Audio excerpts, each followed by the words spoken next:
Welcome, YouTube enthusiasts. Today, we dive into the depths of superhero supremacy, unleashing the ultimate showdown, Thor vs Aquaman.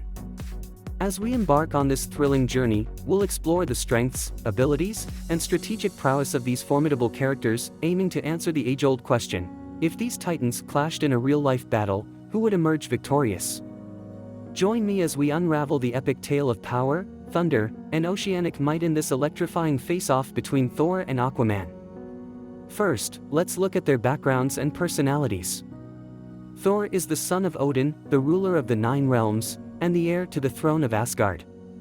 He is a warrior, a hero, and a legend. He is also arrogant, impulsive, and reckless. He loves to fight, and he often acts without thinking of the consequences. He has a strong sense of honor and justice, but he also has a temper and a pride that can get him into trouble. Aquaman is the son of a human lighthouse keeper and an Atlantean princess. He is the rightful king of Atlantis, the underwater kingdom that covers most of the earth. He is a leader, a diplomat, and a guardian. He is also conflicted, isolated, and misunderstood. He struggles to balance his dual heritage and his responsibilities to both the surface world and the ocean. He has a compassionate and noble heart, but he also has a fierce and stubborn will that can make him clash with others. Both Thor and Aquaman are powerful and charismatic rulers, but they have very different styles and approaches. Thor is more of a warrior king, who leads by example and inspires his people with his courage and strength. Aquaman is more of a peace king, who leads by consensus and negotiates with his allies and enemies with his wisdom and diplomacy. Thor is more outgoing and adventurous, while Aquaman is more reserved and cautious. Thor is more hot-headed and impetuous, while Aquaman is more cool-headed and pragmatic. Now, let's look at their abilities and weapons. Thor is a god, and as such, he has superhuman attributes that surpass most mortal beings. He has incredible strength, speed, durability, and stamina. He can fly, manipulate weather, and summon lightning. He also has a mystical hammer called Mjolnir, which is forged from a metal called Uryu, and can only be lifted by those who are worthy. Mjolnir can enhance Thor's powers, and also act as a projectile, a shield, and a portal. Aquaman is a hybrid, and as such, he has abilities that stem from both his human and Atlantean genes. He has enhanced strength, speed, durability, and stamina. He can breathe underwater, swim at supersonic speeds, and withstand extreme pressures and temperatures. He also has a telepathic link with all marine life, and can command them to do his bidding. He also has a magical trident called the Trident of Neptune, which is forged from a metal called orichalcum, and can only be wielded by the true King of Atlantis. The trident can amplify Aquaman's powers, and also project energy, control water, and create earthquakes. Both Thor and Aquaman are formidable and versatile fighters, but they have very different strengths and weaknesses. Thor is more powerful and experienced, but he is also more arrogant and reckless. Aquaman is more adaptable and resourceful, but he is also more dependent and limited.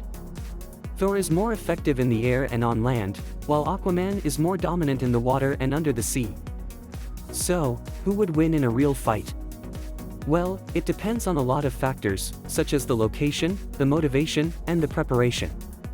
But, based on the information we have, we can make some educated guesses. Here are some possible scenarios and outcomes. If the fight takes place in Asgard, Thor would have a clear advantage. He would be in his home turf, surrounded by his loyal subjects and allies. He would also have access to more resources and weapons, such as the Bifrost, the Rainbow Bridge that can transport him anywhere in the Nine Realms. Aquaman would be in a foreign and hostile environment, cut off from his ocean and his marine army.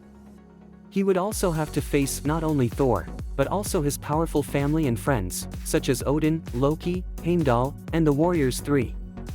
In this case, Thor would win easily. If the fight takes place in Atlantis, Aquaman would have a clear advantage. He would be in his home turf, surrounded by his loyal subjects and allies. He would also have access to more resources and weapons, such as the Atlantean technology, the ancient relics, and the sea monsters. Thor would be in a foreign and hostile environment, cut off from his sky and his lightning. He would also have to face not only Aquaman, but also his powerful family and friends, such as Mera, Vulko, ORM, and the Atlantean army. In this case, Aquaman would win easily.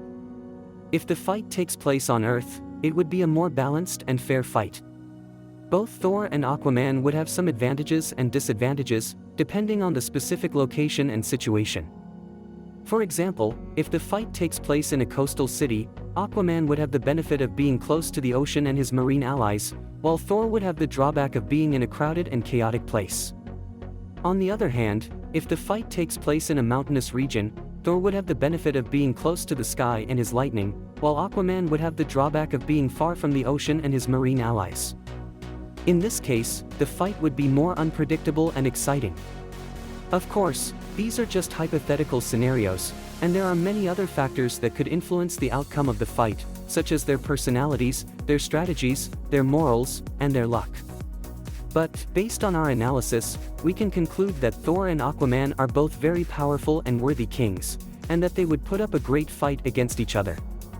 However, we also think that Thor has a slight edge over Aquaman, due to his higher level of power, experience, and versatility. Therefore, our final verdict is, Thor would win in a real fight against Aquaman. What do you think? Do you agree or disagree with our conclusion? Who do you think would win in a real fight between Thor and Aquaman? Let us know in the comments below, and don't forget to like, share, and subscribe for more Battle of the Kings videos. Thanks for watching, and see you next time. If you would like more information, you can visit my websites, whatsonhollywood.com and marveldccrossover.com. The links are provided in the description below.